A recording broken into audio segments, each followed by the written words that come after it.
Hey man, I used to think that being available, present, and emotionally expressive was all it took to keep a woman around. I really believed that love meant showing up every time she called, answering every message within seconds, and being the understanding guy who listened without limits. I gave affection on demand. I stayed when I should have walked. I forgave when I should have enforced. And yet, I kept losing her, again and again. Different faces, same endings. I couldn't understand it. I was kind, I was loyal, I was giving, so why did they pull away? Why did the women I cherished slowly lose interest the moment I gave them everything? I didn't realize it at the time, but I was leaking my value every single day by giving too much of it away for free. Every time I over-explained myself, every time I responded immediately, every time I ignored my standards to accommodate her chaos, I was training her to view me as less. Not less of a man, but less of a mystery, less of a challenge, less of a leader. And the truth is, women aren't built to love men who are always accessible. They may appreciate him, but they don't desire him. Because desire doesn't grow where everything is certain. It grows in tension, in distance, in the unknown. And I had killed the unknown with my over-availability. You see, women don't just fall for a man, they fall for how he makes them feel about themselves. And when I gave all my energy, my presence, and my focus too early, I robbed them of the chance to earn it.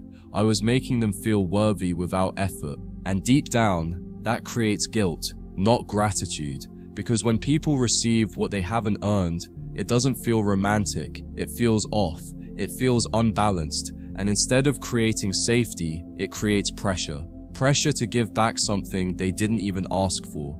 And most women, they run from that kind of energy. I kept thinking, if I showed her how good of a man I was, she'd never leave.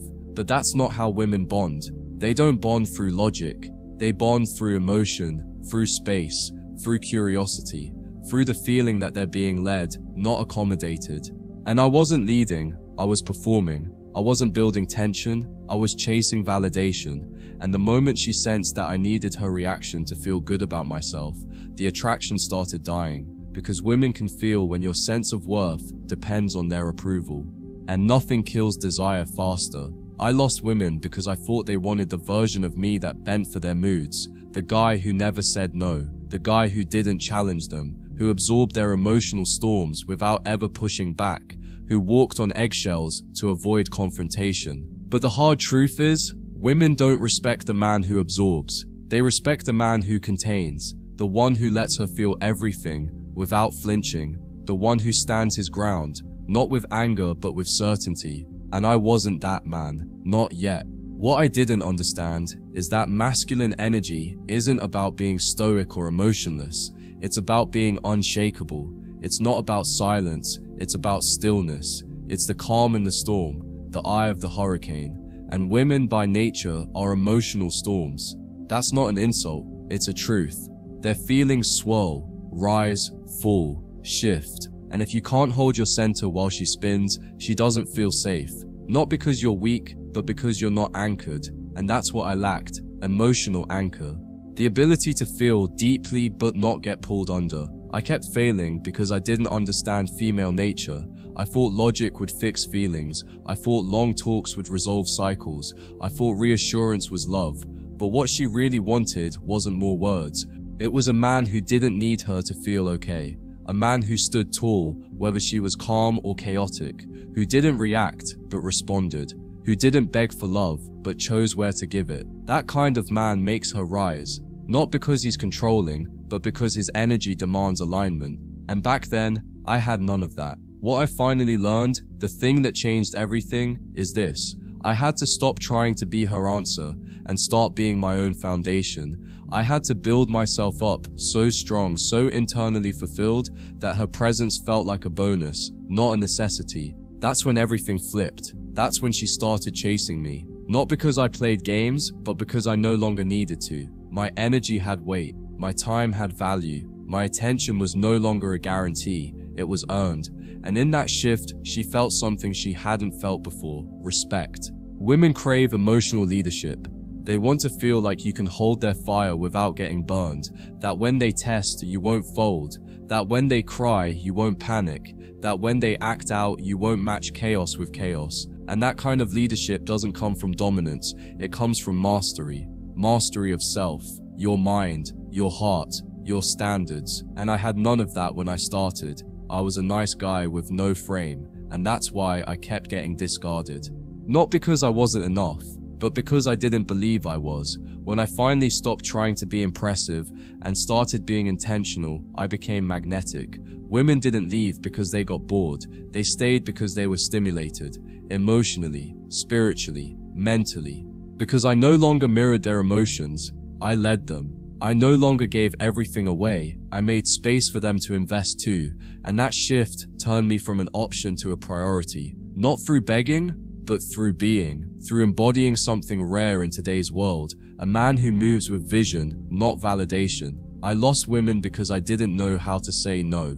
I thought saying yes made me loving, but saying yes without standards just made me available, predictable, weak. And women don't respect a man who says yes to everything. They respect a man who knows what he stands for, who can draw a line, not out of ego, but out of clarity.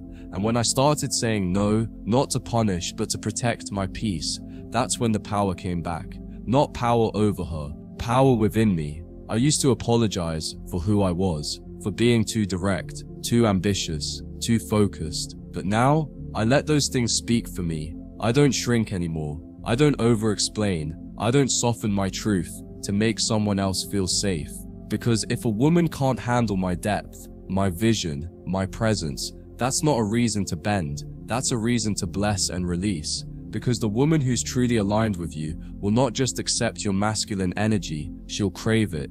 The truth is, I lost a lot of women, but they were never meant to stay. They were lessons, mirrors, teachers. They reflected who I was at the time and what I needed to see in myself.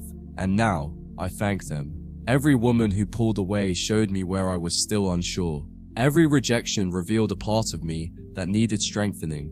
And every heartbreak carved out more space for the man I was becoming. Because growth doesn't come from comfort. It comes from loss, from pain, from reflection. I used to think losing women meant something was wrong with me. Now I know. It just meant I hadn't met the man I was supposed to be. And that man, he doesn't chase, he doesn't beg, he doesn't perform. He chooses, he leads, he builds. And when the right woman enters his world, she feels it, she knows it, she adjusts to it. Not because he demands it, but because his energy makes it non-negotiable. You become magnetic the moment you stop trying to be. The moment you stop proving, chasing, fixing. The moment you detach from needing her to validate your worth. Because real men don't prove, they embody. And when you embody value, you attract those who are aligned and repel those who are not. That's not loss, that's filtering. The biggest shift came when I stopped trying to make women stay and started building a life so powerful that anyone who left would simply be replaced by peace. That's when everything clicked. I realized I wasn't here to win women over.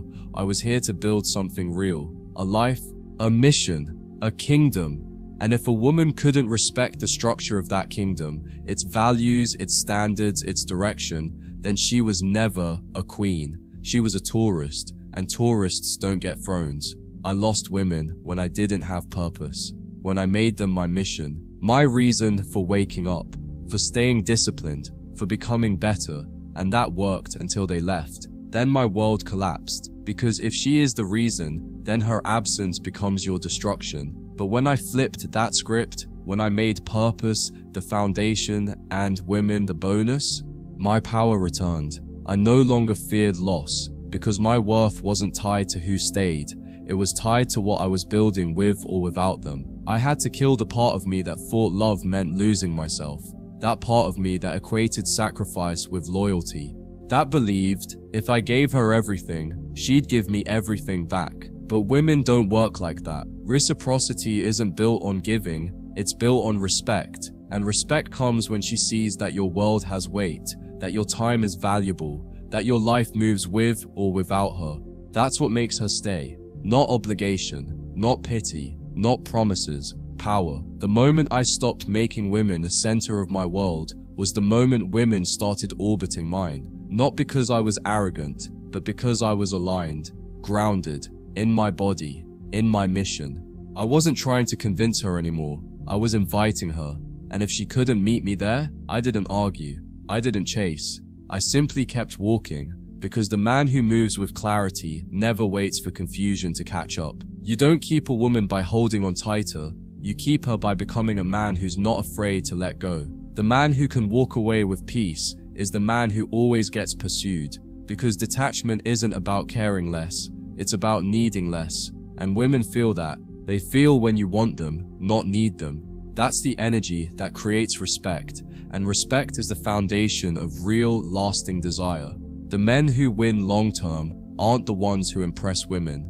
They're the ones who center themselves, who wake up with intention, who move with purpose, who protect their energy like it's sacred, because it is. You can be charming, you can be handsome, you can even be rich, but if you're emotionally dependent, she'll feel it. And once she feels it, the countdown begins. Not because she's cruel, but because she's wired to test your solidity. And if you crumble, she disconnects. I used to think heartbreak was the worst pain in the world. Now I know. It was the best teacher I ever had. Every woman who walked away handed me a mirror. Every rejection pointed to a wound I hadn't healed. Every goodbye forced me to look inward and ask, what do I believe about myself that keeps attracting these endings? And what I found was gold, not comfort, but truth. And truth is what builds men. I lost women because I thought my love was enough.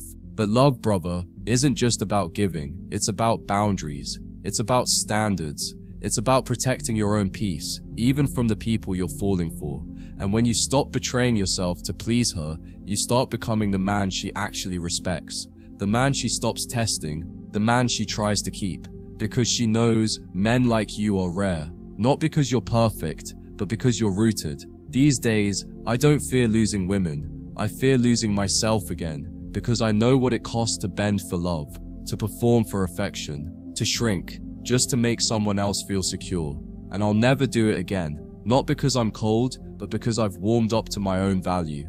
I know what I bring, I know what I offer. And if a woman can't see that, that's her loss, not mine. So yeah, I lost a lot of women, but in the process, I found myself. And once I found myself, the game changed. I stopped looking for the one. I became the one. And now, I don't chase. I don't beg. I don't shrink. I lead.